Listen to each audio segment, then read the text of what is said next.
Amém. Vocês estão aí mesmo? Tem ninguém dormindo? Vamos lá. Terceira de 4 exposições do livro do profeta Abacuque. Capítulo 3, hoje. Eu vou falar dos versos 1 ao 15. Sobre o tema, uma fé que adora apesar das circunstâncias. Certo? Uma fé que adora apesar das circunstâncias. Nós falamos sobre uma fé testada, ou o teste da fé, no primeiro capítulo. Depois falamos no capítulo 2 sobre uma fé confiante, que nós confiamos em Deus, mesmo sabendo que Deus está levantando outro povo para castigar os caldeus. Essa é a linguagem de Abacuque. Hoje eu vou falar sobre uma fé que adora apesar das circunstâncias. E na próxima terça eu vou fechar falando sobre uma fé triunfante, uma fé que triunfa nas tragédias. Ou seja, ainda que tudo dê errado, ainda que nada floresça, ainda que nada ocorra segundo o meu planejado, ou segundo a minha oração, eu vou amar, adorar e bendizer a Deus, porque Deus é Senhor da minha vida. Essa é a linguagem do livro de Abacuque. Tá certo? Então, nós começamos falando sobre por que Deus permite a violência, né? Por que Deus permite o mal, por que essas coisas ocorrem. Eu vou falar um pouco mais na próxima terça-feira sobre isso, sobre a Teodiceia, né? A questão do mal. Depois nós falamos sobre Deus levantar esses caldeus para castigar Judá. Depois nós falamos sobre a segunda pergunta de Abacuque, que Abacuque vai perguntar o seguinte: por que Deus vai usar pessoas piores do que nós para nos castigar? Aquela ideia que nós temos de que Deus não pode usar uma pessoa que é ruim de forma nenhuma. Passamos pela ideia e o conceito de que o justo vive pela fé e na esperança no Senhor, é o que eu vou trabalhar bastante no último dia. E hoje nós vamos falar sobre esse salmo de louvor, essa adoração de Abacuque, em forma de salmo, mas que na realidade é uma oração de um adorador na presença do Deus Altíssimo. Essa é a temática e a linha geral do livro de Abacuque que nós temos trabalhado. Eu quero começar dizendo o seguinte, irmãos. Dentro da vida que nós vivemos como cristãos, nós precisamos entender uma coisa que é importante. Vai haver momentos na nossa vida que nós vamos enfrentar tragédia. Não tem jeito.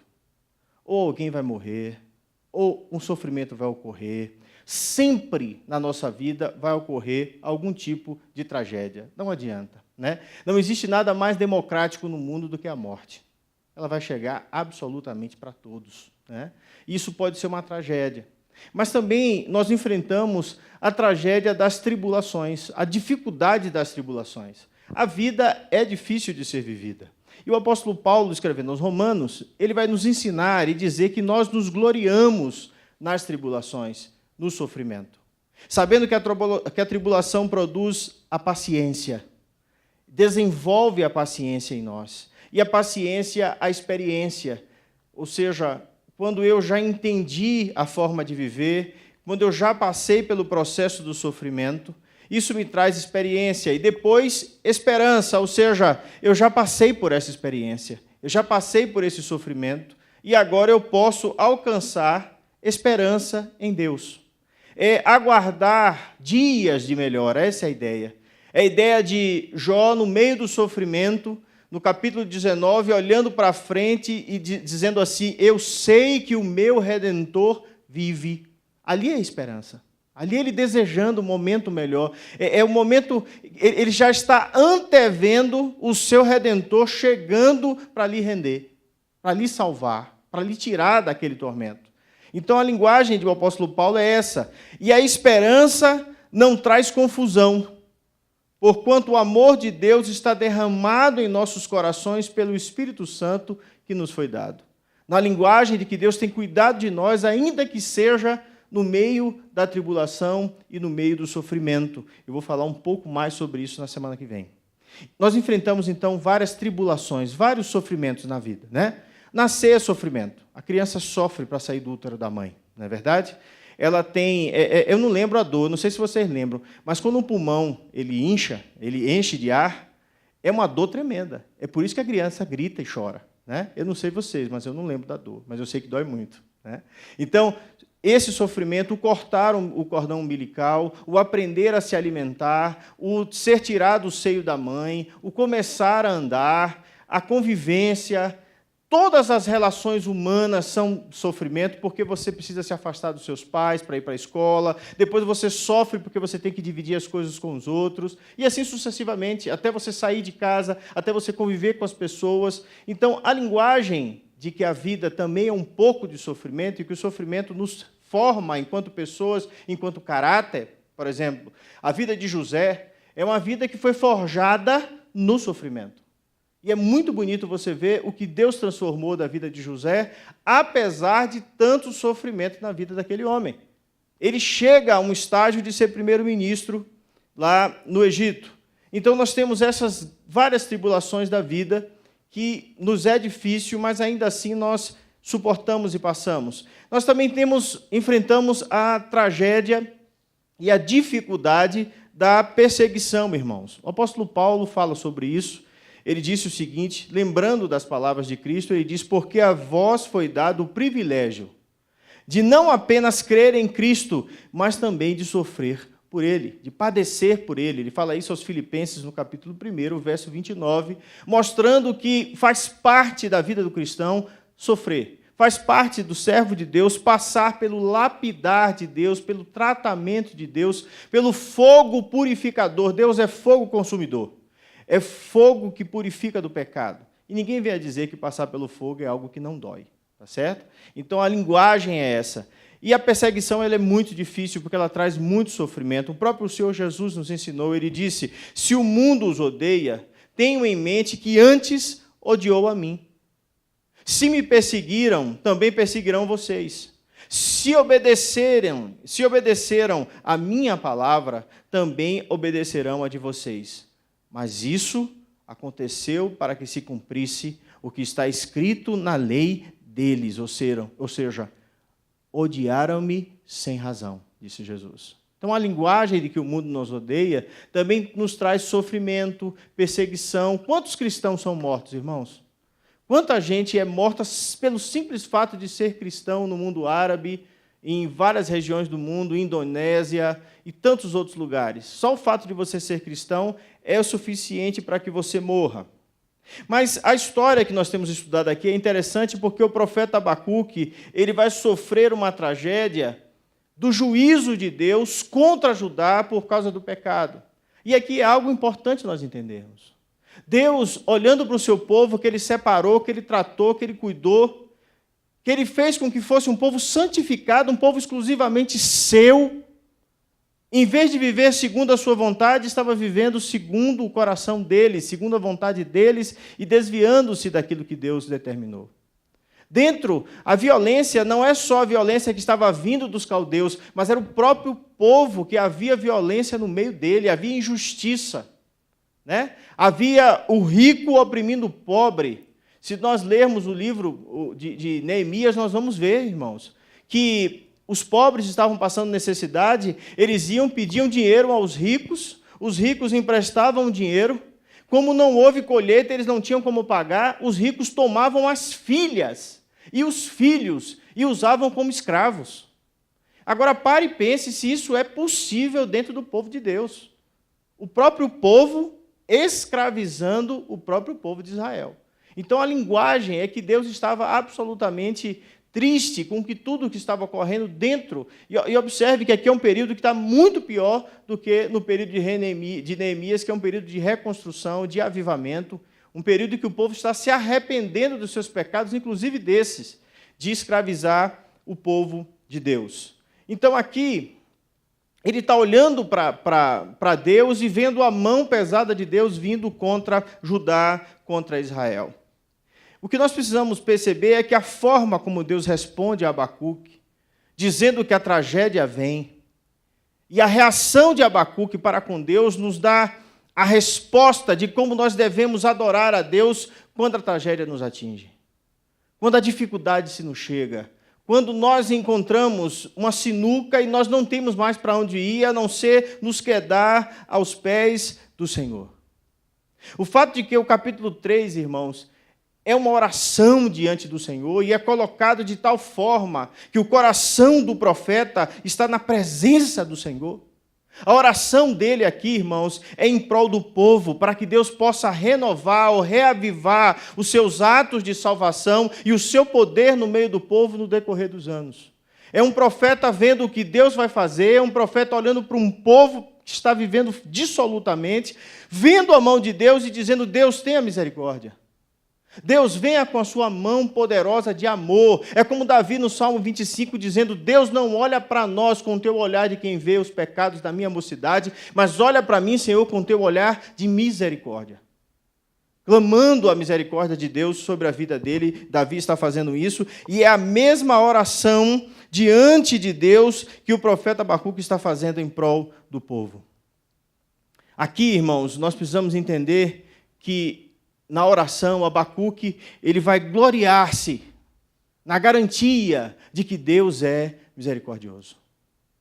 Quando nós estamos passando por uma situação muito difícil, irmãos, essa é a melhor forma de nós nos aproximarmos de Deus. Saber que Ele é misericordioso. Ainda que sejamos culpados, ainda que assumamos a nossa culpa pelo nosso erro, essa é a forma perfeita de nos aproximar de Deus. Portanto, uma fé que adora a Deus, apesar das circunstâncias, a primeira coisa que nós precisamos entender é que nós precisamos clamar a misericórdia de Deus. Vamos ler o texto? Olha que lindo, eu vou lendo junto com vocês. Versos 1 e 2 dizem assim: oração do profeta Abacuque sob forma de canto. Tenho ouvido, ó Senhor, as tuas declarações e me sinto alarmado. Aviva a tua obra, ó Senhor, no decorrer dos anos, e no decurso dos anos faze-a conhecida. Na tua ira, lembra-te da tua misericórdia. Aqui nós temos a primeira aproximação do profeta. Esse texto, ele tem aqui um título diferente, provavelmente, irmãos, porque esse texto de Abacuque, esse capítulo 3, ele circulou separado do livro. Então virou hábito, né? Por ser um cântico, e como ele passeava pela mão de várias pessoas fora do livro de Abacuque, possivelmente aparece esse texto aqui dizendo a oração do profeta Abacuque sob forma de canto. Como uma linguagem de adoração, como algo que deve ser cantado diante de Deus. Então, a primeira característica que nós percebemos aqui é que ele se aproxima de Deus clamando a sua misericórdia. Petição para uma ação misericordiosa de Deus. Irmãos, a palavra de oração é aqui tomada em um sentido geral, como um ato ou um exercício de devoção. Algo que um adorador faz impulsivamente. Ele sente o desejo de se atirar aos pés de Deus e orar. Em todo este salmo, nós vamos ver, eu vou lendo junto com vocês, a cada ponto. Vocês vão perceber que inclui adoração, louvor, ação de graças. Ele se aproxima de Deus olhando para esse Senhor Deus absolutamente glorioso. Aqui, ele diz a Deus o que está sentindo. Ele diz assim, verso 2, tenho ouvido, ó Senhor, as tuas declarações e me sinto alarmado. Quando a gente se aproxima de Deus, irmãos, nós precisamos clamar a misericórdia dele, mas dizendo exatamente o que nós estamos sentindo. Ouvi as tuas declarações. Deus, eu ouvi a sua voz. Deus, eu me sinto alarmado. Aqui ele está dizendo, Deus, eu estou com medo. Os inimigos estão vindo contra nós e eu tenho medo, Deus. E é por isso que eu estou me colocando diante da tua presença. Irmão, você sabe o que é que o Abacuque está dizendo nesse primeiro versículo, nessa introdução desse salmo? Ele está dizendo, Deus, eu ouvi, ou eu vi o que o Senhor me revelou. Os seus juízos serão executados sobre nós. Em primeiro lugar, o Senhor vai executar sobre o seu povo, e depois o Senhor vai executar sobre os inimigos dos caldeus. Ó Deus, isso encheu-me, Deus, de temor, de reverência, de tremor diante de Ti. Por isso, Deus, eu te adoro e te peço, reaviva a tua obra, Senhor. Preserva a vida do teu povo no decorrer dos anos. Essa é a oração. Traduzindo o que ele está sentindo, é exatamente isso. Ele está vendo o peso do juízo e da sentença de Deus contra um povo que estava em desobediência. Aqui, irmãos, Abacuque, após ter compreendido a revelação divina, após entender que em algum momento Deus iria intervir com a desolação de Judá, punir os caldeus, ele vai se colocar diante de Deus, dizendo: Deus, nesse interim, nesse intervalo, ó Deus, preserva Israel. Preserva o teu povo, Senhor. Seja conosco. Eu lembro da linguagem de Moisés, quando Moisés vê o povo em pecado, e Deus diz para ele, quando ele vai buscar as tábuas da lei, Moisés desce que o povo se rebelou. E Deus diz assim: eu vou matar a todos, Moisés. A ira de Deus se acendeu contra o povo, porque eles estavam vivendo contra a vontade do Senhor. E Moisés então se coloca diante de Deus e diz assim: Senhor, o que será do teu nome, Deus? O que vão dizer do Senhor? Que o Senhor tirou o povo do Egito, mas não pôde salvá-lo. Senhor, lembra do teu nome. Lembra do teu nome, ó Deus. Lembra da tua misericórdia. A linguagem aqui é a oração do profeta diante de Deus, clamando para que Deus preserve o povo que ele mesmo separou.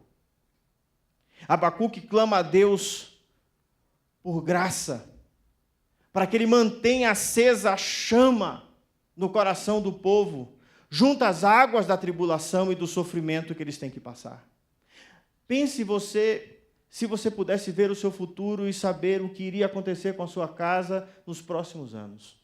Se Deus lhe mostrasse a morte dos seus filhos, da sua esposa ou do seu marido, ou se Deus mostrasse para você que uma bomba ia cair na cidade, que ia matar todo o povo, se Deus lhe mostrasse algo que fosse muito grande, que lhe enchesse de temor, mesmo você sabendo que essas pessoas seriam salvas em Deus, se arrependessem dos seus pecados, como é que você se sentiria? Como é que você se aproximaria de Deus para orar? Irmãos, nós vivemos como se fôssemos viver eternamente. Isso me preocupa muito. Nós não imaginamos que podemos morrer no próximo instante. Que simplesmente o nosso cérebro pode ter um aneurisma e morremos daqui a 30 segundos. Termos um infarto, ou um carro nos pegar, ou cairmos simplesmente e batermos a cabeça. Agora, imagine se Deus lhe mostrasse o que iria acontecer com você. Esse é o temor. É isso que ele está dizendo. Deus, eu tenho ouvido as suas declarações e eu estou com medo. Eu estou sofrendo na minha alma, ó Deus. Irmãos, pense, todos os homens são criação de Deus. Até o ímpio, para o dia do mal. Todos são criação de Deus. Agora, olhe para os judeus, que foram um povo que de forma poderosa, de forma enfática, Deus separou para que fosse o seu povo.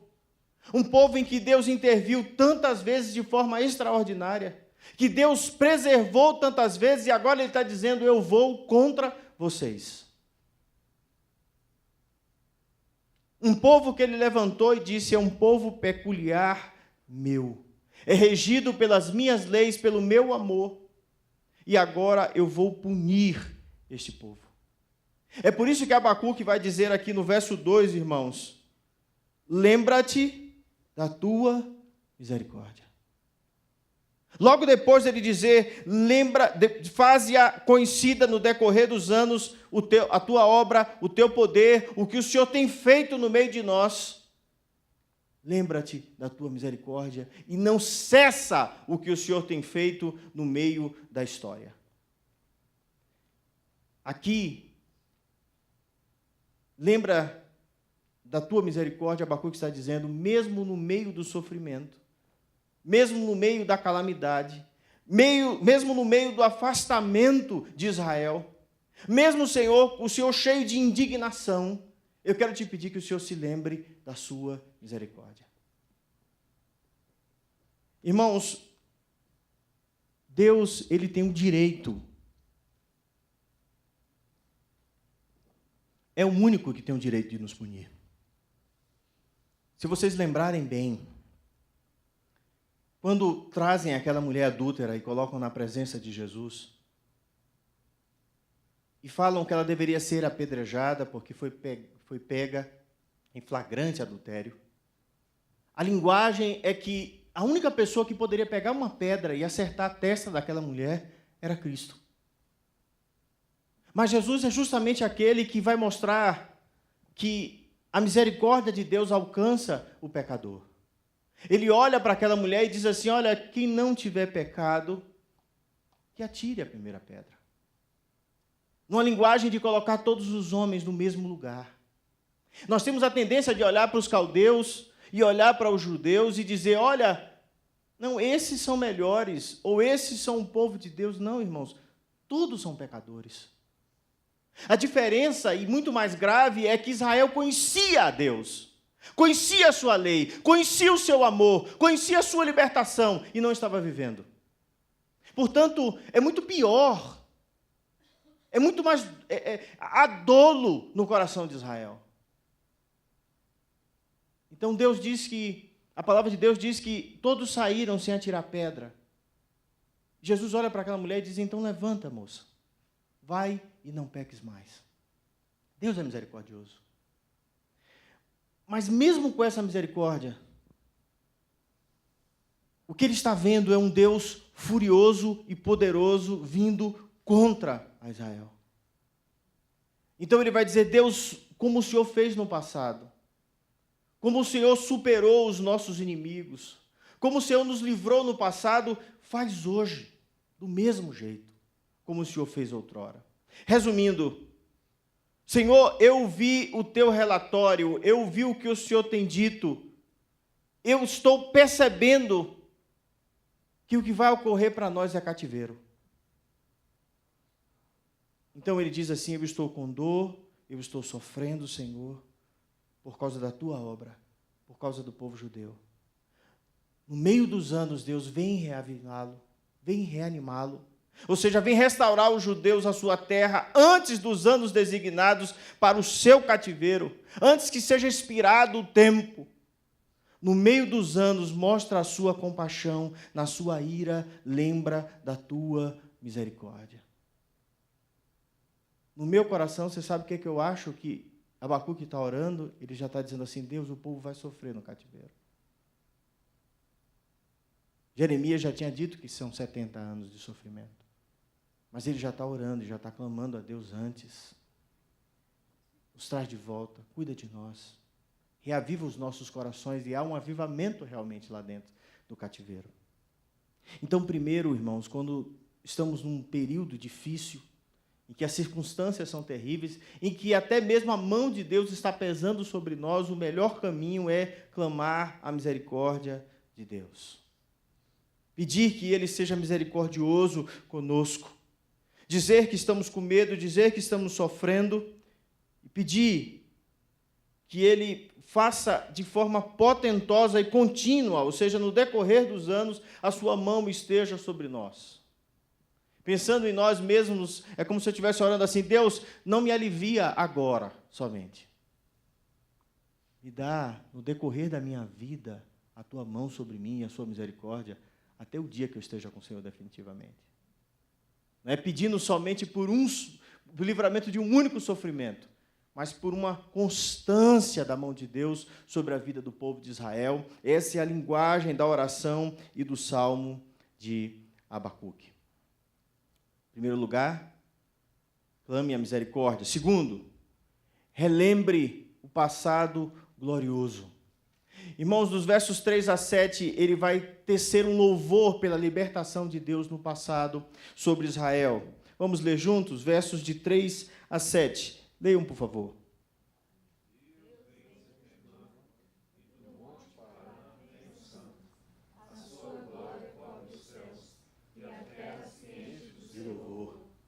O seu resplendor é como a luz, raios brilham na tua mão, e ali está velado o seu poder. Diante dele vai a peste, e a pestilência segue os seus passos. Ele para e faz tremer a terra. Olha e sacode as nações, esmigalham-se os montes primitivos. Os outeiros eternos se abatem, os caminhos de Deus são eternos. Vejo as tendas de Cusã em aflição, os acampamentos da terra de Midian tremem. Bendito seja o Senhor. Irmãos, aqui a ideia que ele está mostrando e trazendo o conceito, a primeira coisa que eu quero que vocês entendam é que Deus vem. Verso 3. Olha o texto. Deus vem. É Deus que está vindo sobre nós, não são os caldeus. Quem está vindo é Deus, é a mão de Deus, é o poder de Deus, é a glória de Deus, é a manifestação, é a teofania, é Deus se envolvendo de forma poderosa em todas as coisas. A manifestação de Deus no cosmos e na criação está vindo sobre nós. Veja comigo o verso 3, diz que Deus vem de Temã, e do Monte Parã vem o santo, vem o separado, a sua glória cobrem os céus. Eu gosto dessa frase, a sua glória, assim como o verso 14 do capítulo 2, que diz que o conhecimento da glória do Senhor cobrem as águas, né? Cobrem as águas como as águas cobrem o mar. A glória do Senhor cobre todas as coisas. Aqui é o resplendor que encheu o ar quando Deus desceu sobre o monte Sinai, irmãos. A glória de Deus, ela se estabeleceu sobre o monte. A presença divina de Deus se estabeleceu sobre o monte com chamas de fogo, com relâmpagos, com trovões, para dar a lei. Aqui é a manifestação de Deus, e da mesma forma quando há a ressurreição de Cristo, no livro do Evangelho, que você vai perceber que há tremor de terra, há raios, há trovões, há uma linguagem de poder cósmico ocorrendo. Aqui é quando Deus encheu, irmãos, o templo para a sua consagração, quando a presença de Deus e a fumaça invade aquele lugar. E o povo na terra, vendo Deus, e começa a elogiar ao Senhor, a dar louvor e a bendizer a esse Deus grande e tremendo. É como se estivessem dizendo: vejam, a glória de Deus encheu a terra. Você tem que ver como um profeta. O profeta está vendo o que está acontecendo. O profeta está vendo uma linguagem, irmãos, ele está vendo como se fosse um filme, como algo está ocorrendo na presença dele, e ele está vendo a glória de Deus encheu toda a terra, a presença do Senhor encheu todos os lugares. Então Abacuque começa a lembrar das obras potentosas do passado. Ele vai lembrando que no passado Deus de forma poderosa agiu de forma tremenda. Ele trouxe salvação ao seu povo. Veja comigo o verso 3, quando ele fala dessa glória e a terra se enche do seu louvor. Aqui você poderia imaginar, olha, Deus está vindo do sul, né? Como todo mundo imagina. Ele está vindo lá da região do templo de Jerusalém. Ele está vindo do lugar da sua habitação nos céus. Não, Deus está vindo da região de Edom, de um lugar de onde Deus não vem. É porque os caldeus vêm desse lugar. Ou seja, Deus está vindo de um lugar que não é comum ele vir. Ele está vindo de um lugar que não é o lugar do povo de Deus. Deus está vindo como inimigo. O povo inimigo que vem atacar Israel. Irmãos, aqui o profeta provavelmente está lembrando do tempo antigo, quando Deus vem do Sinai salvar o seu povo no Mar Vermelho e no deserto. A linguagem é sempre muito poderosa de que Deus manifestando a sua graça sobre a terra. A vinda de Deus é comparada a um temporal, a um céu inteiro iluminado de esplendor. Numa linguagem, verso 4, o seu resplendor é como a luz, raios brilham na sua mão. Ali está velado o seu poder está escondido. Aqui, os flashes de raio das nuvens são um símbolo do seu poder. A sua essência, o seu poder está escondido das pessoas. Ou seja, Deus não pode ser de fato visto. Nós vemos apenas a manifestação do seu poder. Quando vemos a fúria das tempestades, quando vemos a fúria dos ventos, quando vemos os trovões, a manifestação dos vulcões, os tremores de terra, tudo em que há força física, ele está dizendo, nisso Deus está se manifestando. Nós perdemos essa característica, né? Quantas vezes você para e olha, por exemplo, uma chuva, um temporal, você consegue ver Deus e a mão de Deus e o poder de Deus se manifestando. Você consegue ver Deus num trovão, na força em que há, na própria evolução da chuva, irmãos. Isso é contemplação. Olha o texto comigo. Adiante dele vai a peste, e a pestilência segue os seus passos. Aqui a ideia é que vai uma à frente e vai outro atrás. A força que destrói os homens, quando há enfermidades, quando há destruição e morte, quando Deus feriu o povo de Israel com peste, porque eles estavam indo contra o Senhor, quando Deus feriu os inimigos de Deus com peste. E algo muito interessante aqui, essa palavra peste é o nome de uma deidade cananita, de um deus cananita, ou seja, todas as coisas estão sujeitas a Deus, o Senhor que criou os céus e a terra. Aquele que tem nas suas mãos os raios. Você já percebeu que a linguagem grega é essa, né? O Deus Zeus, com os raios na mão, com o poder cósmico. Ele não chega perto do Deus de Israel. O que eu quero que vocês vejam é a majestade que Abacuque está vendo e a glória tremenda da revelação. Eu quero que vocês parem e consigam ver, eu não sei se vocês têm esse mesmo sentimento, mas aqui é Deus, quando enviou pestilência sobre o Egito para humilhar o faraó orgulhoso. A peste que veio sobre todos e saiu matando dentro do Egito, é Deus, é a mão do Senhor trazendo a sua manifestação. Na mão do Senhor está dar e tirar a vida. Na mão do Senhor está todas as coisas. Isaías 45 diz que Deus é poderoso. Ele faz o bem e faz a guerra. Ele faz todas as coisas. Ele é o Deus absolutamente glorioso. Olha o texto, verso 6. Ele faz tremer a terra. Olha e sacode as nações. Esmigalham-se os povos, os montes primitivos. Os outeiros eternos se abatem. Aqui, irmãos, é o soberano que está acima do universo, sobre todas as nações do mundo, sobre todos os poderes da terra. Ele que manifesta a sua glória a todos os povos, ele que dá poder aos reis, é ele que tira o poder dos reis. Observem que as teofanias aqui são tipo as teofanias do Sinai, quando Deus se manifesta no meio do povo, destruindo os deuses do Egito. Ele está olhando para trás e está vendo quem é o Deus dele, irmãos. E é exatamente assim que nós temos que lembrar. Quando as coisas estão ruins, irmãos, nós temos que lembrar tudo o que Deus fez na minha vida. Você sabe qual é o grande problema nosso? É que, às vezes, estamos passando por um processo bem pequeno, um sofrimento, algo difícil na nossa vida. E nós nos esquecemos de algo grande que Deus fez no passado. Irmão, você já imaginou o que é você passar no meio de um rio, no meio de um mar? Deus abriu o Mar Vermelho e abriu o Jordão, e eles passaram a pés enxutos. Já parou para pensar o que é isso? E eles se esquecerem disso e irem de encontro a esse Deus? Como é que você não teme um Deus que pode abrir o mar na sua frente? Como é que você não teme um Deus que pode trazer a peste e lhe matar em instantes, em segundos? Aqui ele está vendo o resplendor do Deus Criador. É o Deus que faz desintegrar as montanhas. É o Deus que faz afundamento nas colinas. Ele é aquele que aplana todas as coisas sobre a terra. Não há nada que possa se submeter ou resistir o poder de Deus. Os montes eternos caem na presença de Deus.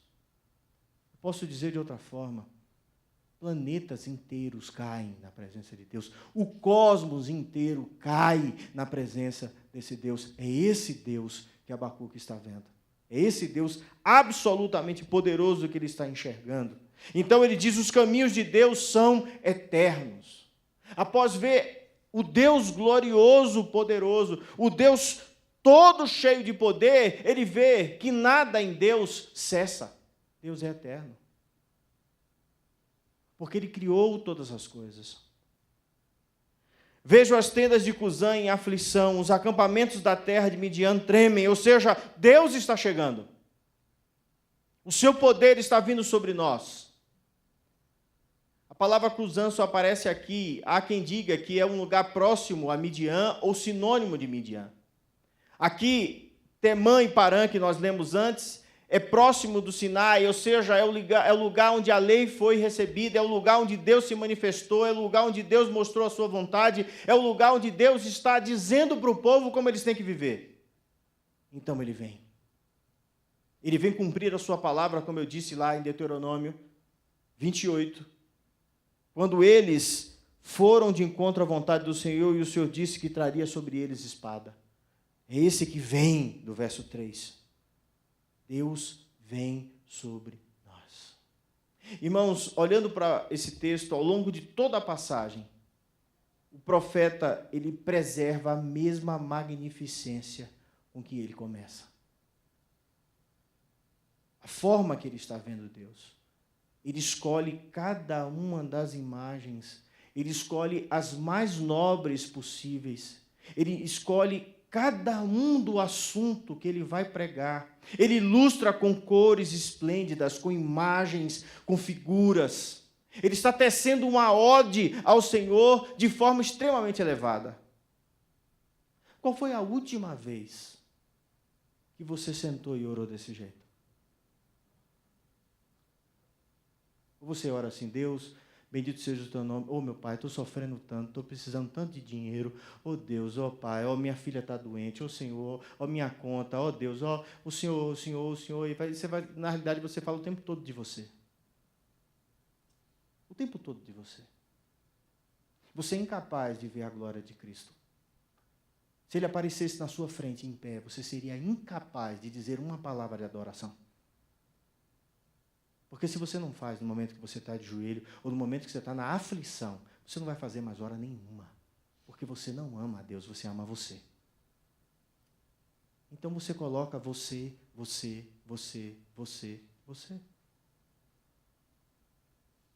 Em vez de se lamuriar, em vez de chorar, simplesmente porque Deus está trazendo castigo, Ele está dizendo: o Senhor é lindo, maravilhoso, poderoso, eu estou vendo a sua glória, o Senhor vem destruindo tudo, e Ele está adorando.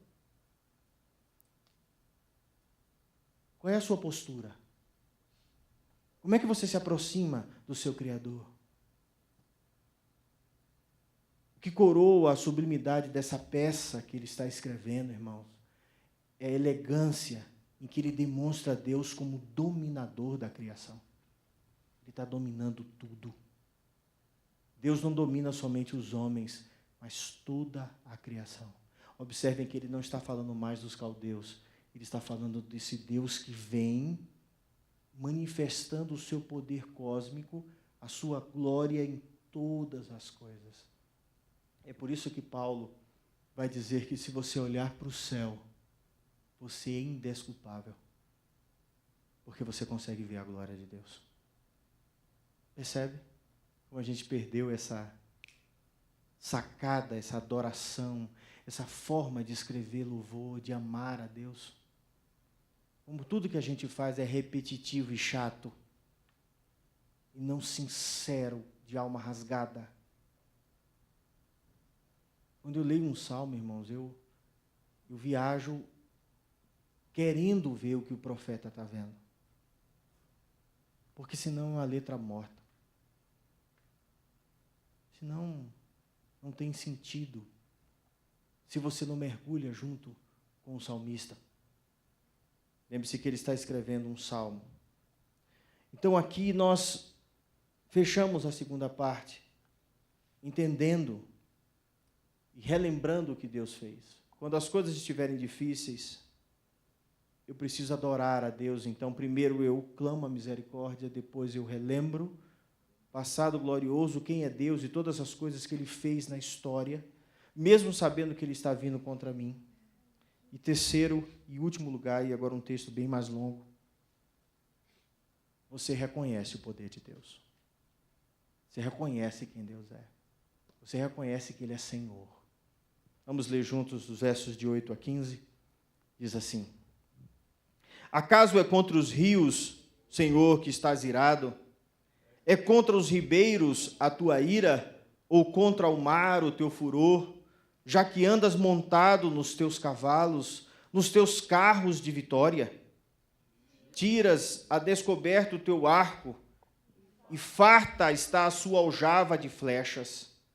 Tu fendes a terra com rios, os montes se veem e se contorcem.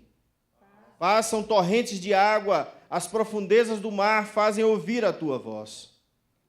Levantam bem alto as suas mãos. O sol e a lua param nas suas moradas. Ao resplandecer, a luz das tuas flechas sibilantes, ao fulgor do relâmpago da tua lança. Na tua indignação marchas pela terra, na tua ira calcas aos pés as nações. Tu sais para salvamento do teu povo, para salvar o teu ungido, feres o telhado da casa do perverso e lhe descobres de todo o fundamento. Transpassas a cabeça dos guerreiros, do inimigo, com as suas próprias lanças, os quais, como tempestade, avançam para me destruir. Regozijam-se, como se estivessem para devorar o pobre às ocultas. Marchas com os teus cavalos pelo mar, pela massa de grandes águas. Irmãos, vocês conseguem ver a beleza desse texto? Quem é que ele está vendo? Deus tremendo. A primeira coisa é porque Deus está vindo. Ele está vindo para derrotar o inimigo representado pelos rios, águas, mar e o inimigo do povo. Aqui é Deus dividindo o Mar Vermelho, como eu disse antes, dividindo o Jordão.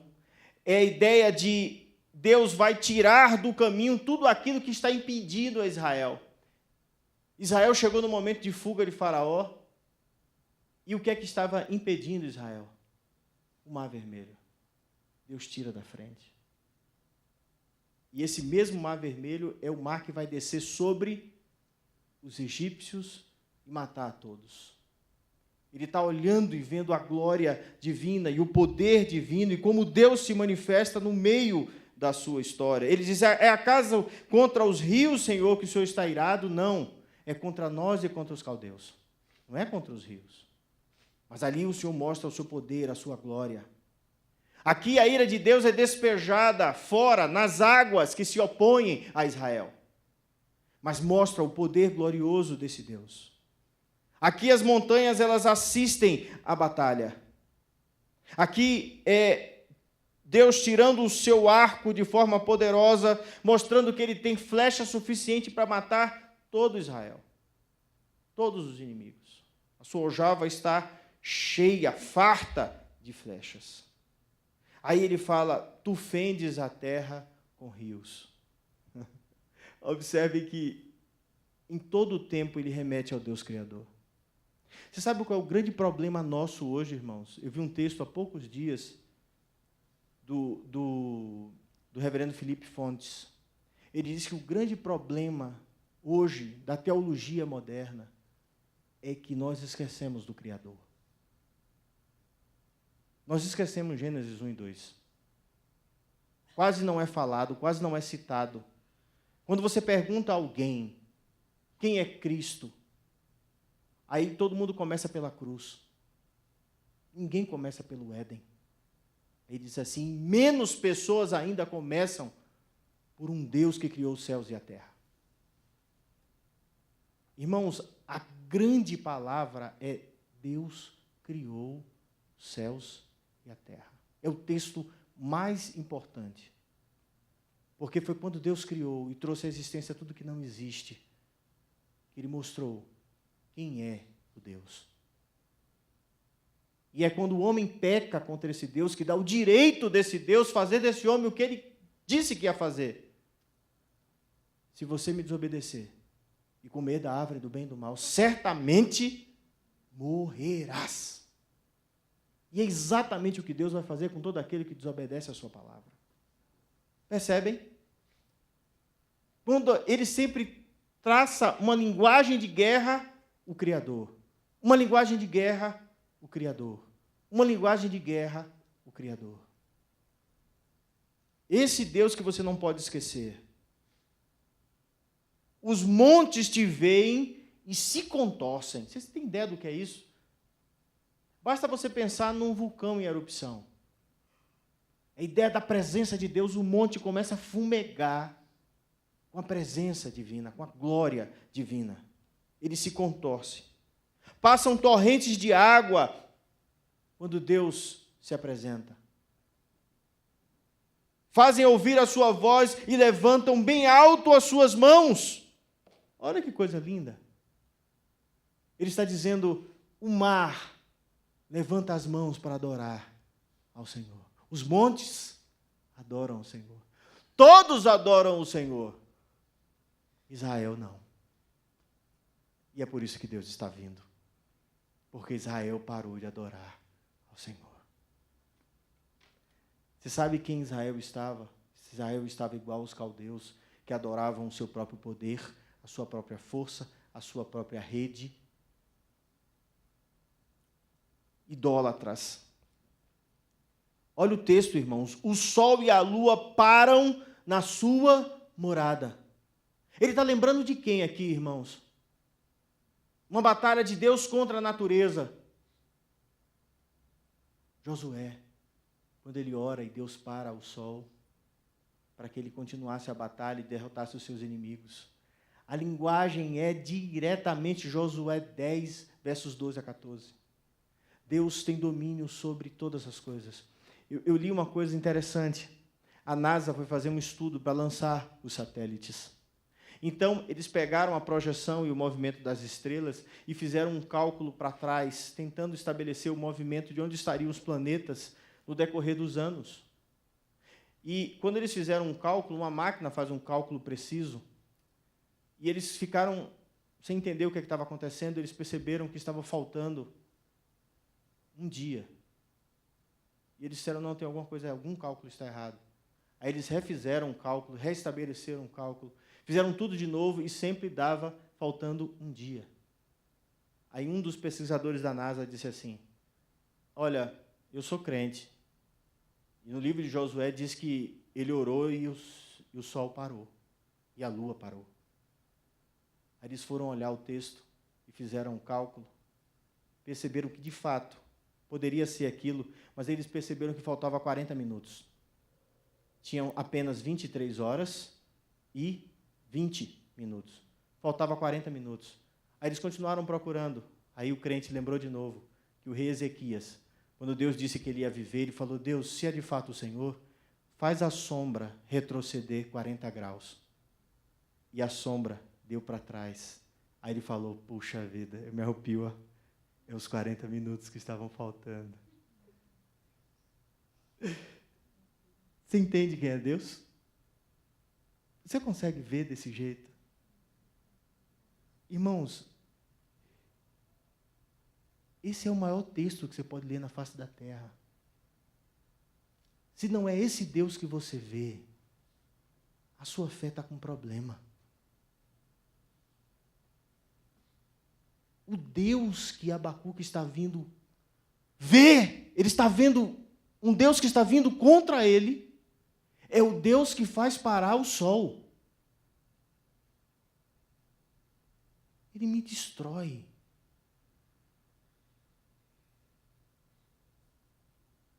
Olha o texto. O sol e a lua param nas suas moradas, ao resplandecer a luz das tuas flechas sibilantes, ao fulgor do relâmpago da tua lança. Aqui, quem já viu guerra, filme de guerra, é aquele momento em que todos os guerreiros lançam flechas com fogo ao mesmo tempo, né? E diz que eram tantas flechas do rei Xerxes que escurecia o sol, a quantidade de flechas que voavam sobre os inimigos. Eram tantas flechas no ar que o sol ficava escuro. Aqui ele está dizendo o inverso, ele está dizendo, olha, as suas flechas são tão poderosas que iluminam mais ainda. Aqui é Deus trazendo o seu poder, como eu disse, que ele destruiu os caldeus na semana passada. E ele continua. Na tua indignação, marchas pela terra na tua ira, calcas aos pés as nações. Eu expliquei sobre a linguagem de Daniel e como Deus vem destruir os inimigos do Senhor. E ele continua: tu sais para salvamento do teu povo, para salvar o teu ungido, feres o telhado da casa do perverso e lhes descobres todo o fundamento. Aqui ele está dizendo o seguinte: o Senhor vai de fato salvar Israel. Mesmo vindo contra Israel, mesmo todos nós indo para o cativeiro, o Senhor há de nos tirar de lá e vai fazer mais do que isso. O Senhor vai ferir os nossos inimigos. Uma tradução mais precisa aqui é a ideia de que o Senhor fere da ponta do rabo a cabeça dos nossos inimigos. Numa linguagem de um ser poderoso que está vindo contra Israel. Alguém que ele vai destruir, e aí os teólogos vão dizer que é a linguagem do dragão, né? Ele tem rabo e cabeça. Em vez de ferir a cabeça e destruir a casa, o texto ficaria estranho, às vezes a gente não consegue entender, ele vai destruir do rabo, da ponta do rabo até a cabeça.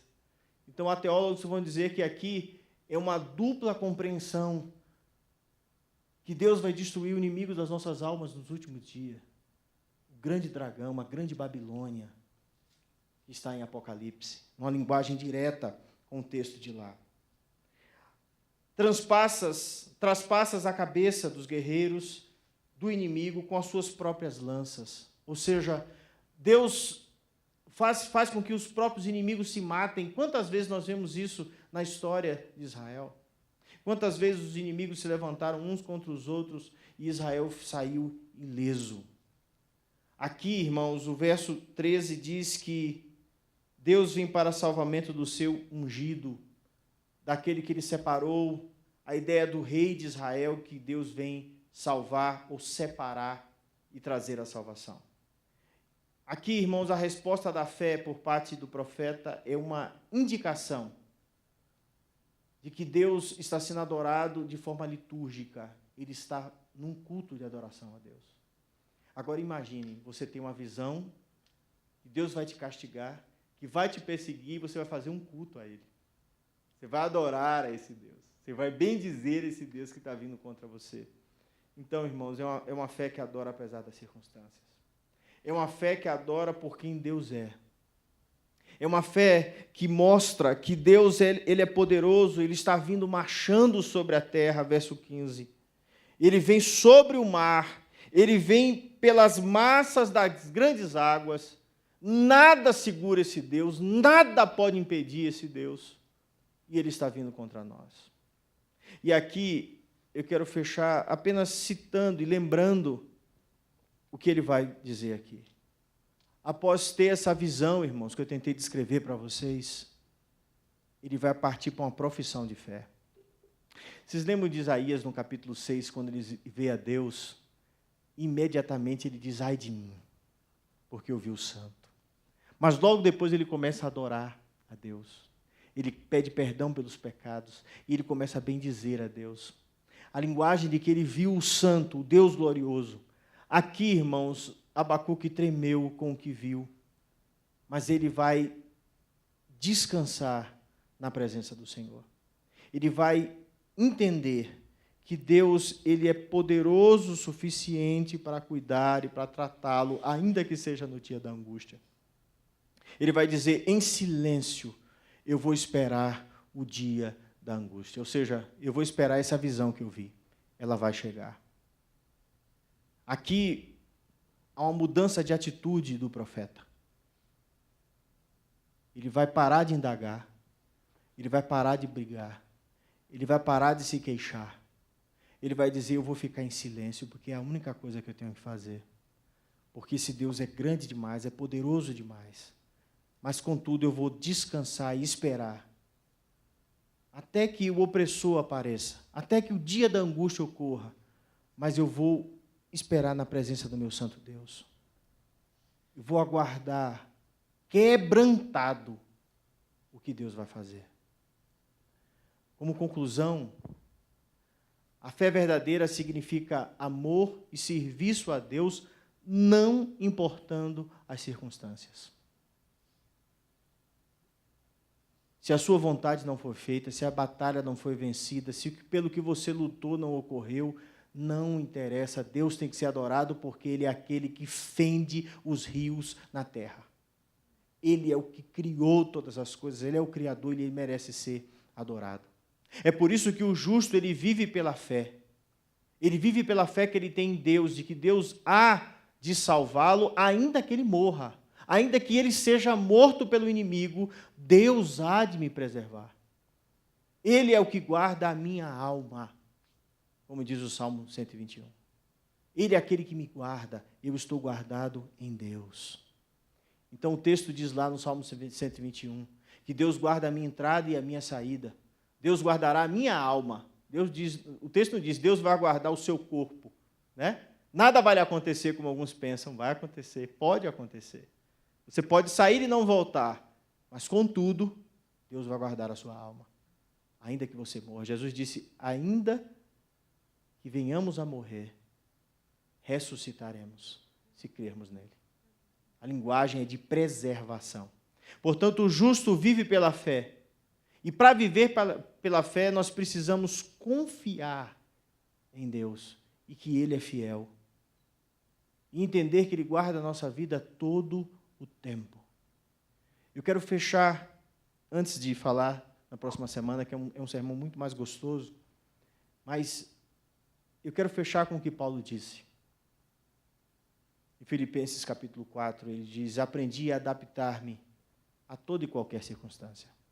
Ou seja, Deus sendo por mim, Deus sendo contra mim, eu vencendo, eu perdendo, eu curando, eu sendo curado, Deus não curando minha cegueira, né? Meu espinho na carne. Aqui é Deus indo contra Israel, é Deus usando inimigo, não interessa. Eu aprendi a me adaptar a toda e qualquer circunstância. Sei o que é passar necessidade, sei o que é ter fartura.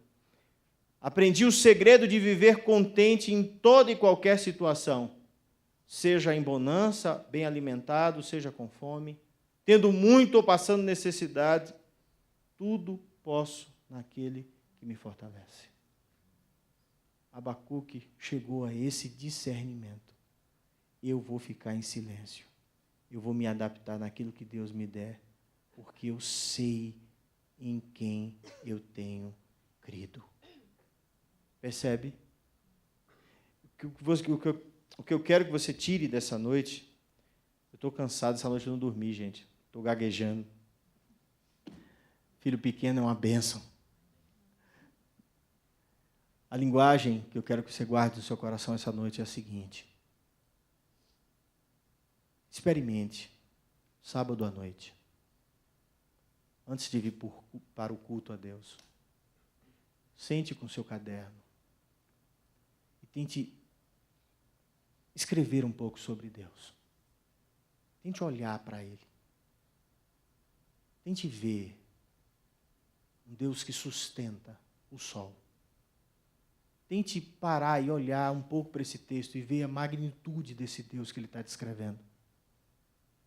Nós perdemos isso. E quando a gente perde isso, você perde boa parte da sua capacidade, da sua adoração. Porque você só consegue ver o que é concreto e imediato. Você não vai ver Deus.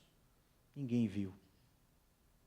Os apóstolos tiveram prazer de ver Jesus por um período de tempo.